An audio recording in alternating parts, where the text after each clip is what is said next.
मेरा आप सब बच्चों को जश्न इकबाल के हवाले से पैगाम है। एक मुस्लिम हरम की पासबानी के लिए नील के साहिल से लेकर ताबखा की काशगर।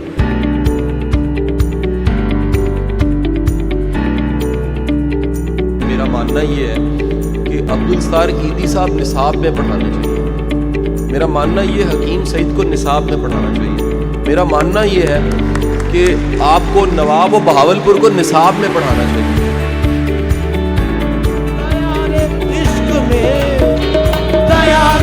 इश्क में अपना मकाम पैदा कर गया।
जाते हो बनैन लैके